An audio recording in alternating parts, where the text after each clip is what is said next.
आज अगर किसी से भी आप पूछेंगे कि आप अपनी जिंदगी के कौन से लम्हों को दोबारा जीना चाहते हैं, तो बेशक ही अधिकतर लोग अपने बचपन को ही चुनेंगे। वो स्कूल की छुट्टियों के दिन, दोस्तों के साथ खेलना, किसी भी खेल में अपने हिसाब के नियम डाल देना। तब ये टेंशन नहीं होती थी कि कोई काम कैसे होगा, चिंता इस बात की होती थी कि पिट्ठू खेलने के लिए सही आकार वाले पत्थर कहाँ मिलेंगे। जो खेल में कमजोर होता था उसे कच्ची मिट्टी बनाकर उसके लिए नियम अलग कर देना। क्रिकेट में जिसका बैट होता था वही सबसे पहले बैटिंग करता था। उस वक्त खेल खेलते समय कितनी भी लड़ाई हो जाती थी, लेकिन घर साथ ही जाते थे। और खेलते खेलते कहीं लेट हो जाए तो माँ की डांट का डर। बचपन और बचपन के खेल।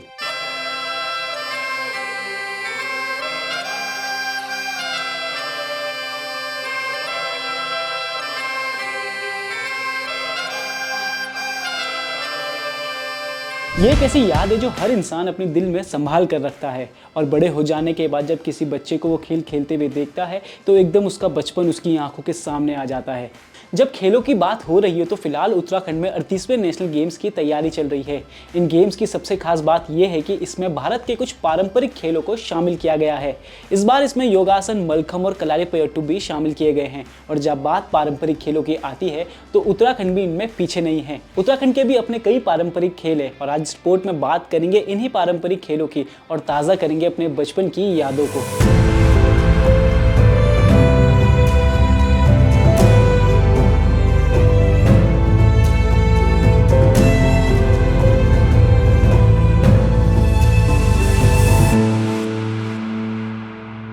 उत्तराखंड में वैसे तो सालों से कई खेल खेले जाते रहे हैं, बचपन के अनाम खेलों हो या चाहे जाने पहचाने। इस रिपोर्ट में हम आपको उत्तराखंड के 5 पारंपरिक खेलों के बारे में बताएंगे जो यहाँ के अलग अलग क्षेत्रों में खेले जाते हैं। और शुरुआत करते हैं बट्टी से। बट्टी कहें, गुट्टी कहें या ग्वाड, दानी और पांची खेल लीजिए। 5 पत्थरों से खेले जाने वाला ये खेल मुख्यतः लड़कियां खेलती है। गुट्टी को अलग अलग देशों में अलग अलग नाम से जाना जाता है, जैसे ब्राजील में जोगो दा बुगला, क्यूबा में याकूवी, पेरू में याक्स, अर्जेंटीना में पांजना, मैक्सिको में पकासाक, साउथ अफ्रीका में किल्प किल्प, यूएसए में जैक्स और दक्षिण कोरिया में गुंजी। इस खेल को वैश्विक स्तर पर 5 स्टोन गेम या नेकल बोन्स नाम से जाना जाता है।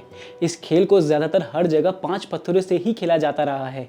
इस खेल को खेलने का तरीका हर जगह अलग अलग है, लेकिन बात अगर उत्तराखंड की गुट्टी की जाए तो पहले राउंड में 5 पत्थरों को फैलाया जाता है। इन फैलाए गए पत्थरों में से एक पत्थर को उठा लिया जाता है और एक हाथ से उसी पत्थर को हवा में उछाला जाता है, और उसी समय हाथ से जमीन के एक पत्थर को उठाया जाता है। फिर एक एक करके बाकी बचे हुए पत्थर को भी उठा लिया जाता है। यहाँ पर ध्यान देने वाली बात यह है कि जब आप पत्थर उठा रहे हैं तो दूसरे पत्थर पे हाथ नहीं लगना चाहिए। और इसी तरह हर राउंड में डिफिकल्टी लेवल बढ़ता जाता है। अगले राउंड में इसी तरह पत्थर फैलाने के बाद एक पत्थर को हवा में उछाला जाता है और 2 पत्थरों को उठाया जाता है, और इसके बाद अगले राउंड में 3 और उसके अगले में 4 को एक साथ उठाकर जमीन में हाथ मारा जाता है। यहाँ तक तो हर जगह नियम सेम ही देखने को मिलते हैं, लेकिन इसके बाद अलग अलग हिस्सों में से अलग अलग तरीके से खेला जाता है। खेल का अगला हिस्सा होता है कोठा। इसमें अंगूठे और उसके साथ की 2 उंगलियों को मदद से एक हाथ से कुन्नी बनाई जाती है, इसे कोठा कहते हैं। इस कुन्नी को यह पूरा राउंड खत्म होने तक हिलाया नहीं जा सकता। एक हाथ से कुन्नी बनाने के बाद दूसरे हाथ से पत्थर हवा में उछाला जाता है और फिर उसी हाथ से एक एक करके पत्थर को कुन्नी के अंदर डाला जाता है। इसके बाद 2 और फिर 3 और फिर 4 को कुन्नी में डाला जाता है। इस राउंड के बाद प्रतिद्वंदी एक पत्थर को चुनता है। पहाड़ में इस हिस्से को कुत्ता या बाघ चुनना कहते हैं। इसमें प्रतिद्वंदी खिलाड़ी द्वारा बताए गए पत्थर को छोड़कर बाकी सभी को कुन्नी में डालना होता है, और ऐसा करते हुए कोई भी पत्थर बाघ या कुत्ते से नहीं टकराना चाहिए। इस खेल के अंतिम हिस्से में 5 पत्थरों को हाथ में लेकर एक साथ उछाला जाता है और हाथ के पिछले हिस्से पर पत्थरों को रखा जाता है। इसके बाद सभी को एक साथ उछाल कर हाथ में पकड़ना होता है। उत्तराखंड में इस हिस्से को झपट्टा कहते हैं, और जो बिना गलती किए सारे स्टेप्स पूरे कर लेता है वो जीत जाता है। और कहीं पर भी कोई भी गलती होती है तो उसे शुरू से ये खेल की शुरुआत करनी पड़ती है। ये खेल उत्तराखंड का ही नहीं बल्कि कई देशों का भी पारंपरिक खेल है। उत्तराखंड के पारंपरिक खेलों में दूसरे नंबर पर आता है बाघ बकरी। बाघ बकरी स्क्वायर पैटर्न यानी बॉक्स जैसे पैटर्नों पर खेले जाने वाला खेल है। इस खेल को बंगाली में बाघ बोक, नेपाली में बाघ चाल और नेवाड़ी में धुन कासा कहा जाता है। यह ज्यादातर उत्तर भारत और नेपाल में खेला जाता रहा है। ये 2 खिलाड़ियों का खेल है जिसमें एक खिलाड़ी के पास 4 बाघ मिलते हैं और दूसरे खिलाड़ी को 20 या 24 बकरियां मिलती है। यह खेल बकरी के समूह द्वारा खेला जाता है। भले ही बाघों की संख्या यहाँ कम है, लेकिन उसके पास एक विशेष शक्ति है कि वह अकेली बकरी पर कूद सकता है और उसे पकड़ सकता है, जबकि बकरियों की ताकत है संख्या और टीम वर्क।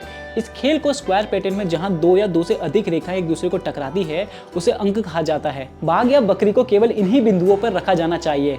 एक खिलाड़ी 4 बाघों के साथ खेलता है जबकि दूसरा 20 या 24 बकरियों के साथ। शुरुआत में चारों बाघों को 4 कोने के बिंदुओं पर रखा जाना होता है। बकरी वाले खिलाड़ियों को 5 से 6 बकरियों के समूह को बिंदुओं पर रखना होता है। जैसे कि आप इस फोटो पे देख रहे होंगे, बाघ और बकरी किसी भी दिशा में एक बिंदु से उसके आसपास वाले बिंदु तक जा सकते हैं जब तक कि 2 बिंदुओं को जोड़ने वाली रेखा ना हो।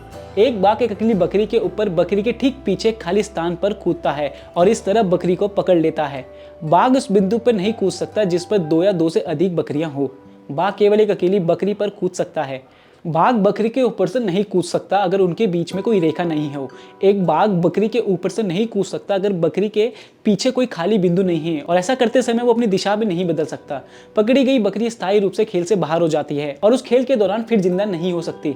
बाघ को जीतने के लिए 9 बकरियों को पकड़ना होता है क्योंकि इस खेल में बाकी 11 बची हुई बकरियां 4 बाघों को नहीं घेर सकती।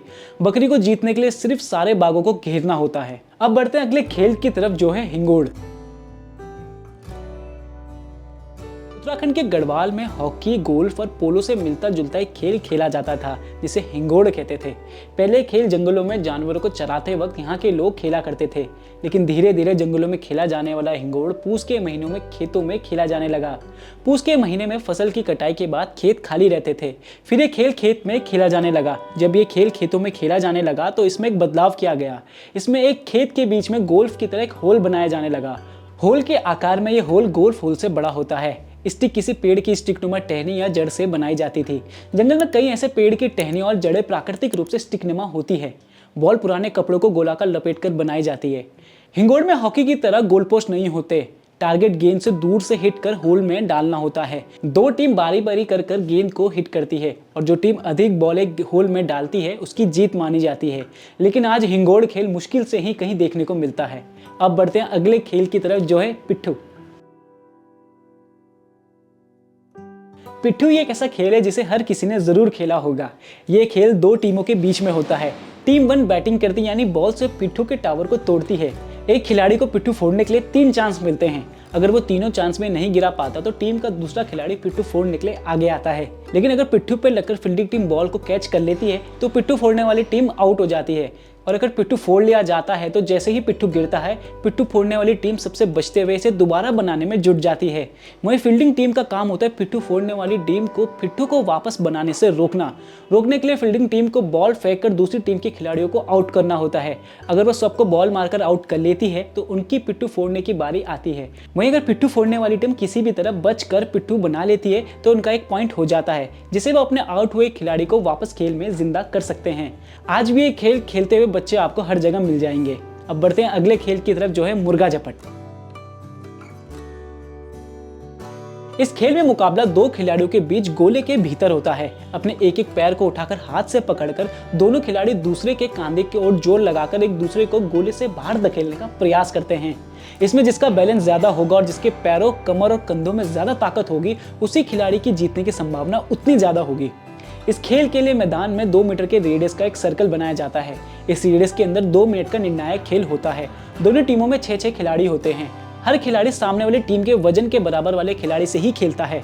हर खिलाड़ी को 2 मिनट का समय मिलता है। इसी टाइम में उसे अपने विरोधी खिलाड़ी को गिराकर सर्कल से बाहर करना होता है। अपनी टीम के लिए पॉइंट अर्जित करना होता है। 3 खिलाड़ियों को खेलने के बाद 2 मिनट का ब्रेक होता है। एक खिलाड़ी दोनों हाफ में केवल एक ही बार हिस्सा ले सकता है। दोनों हाफ के बाद अगर किसी कारण दोनों टीमों के पॉइंट बराबर होते हैं तो 3 मिनट का एक्स्ट्रा टाइम दिया जाता है और जिस टीम के पॉइंट ज्यादा होते हैं वो टीम जीत जाती है। तो ये थे उत्तराखंड के कुछ पारंपरिक खेल जिन्हें हम सभी ने अपने बचपन में जरूर खेला है।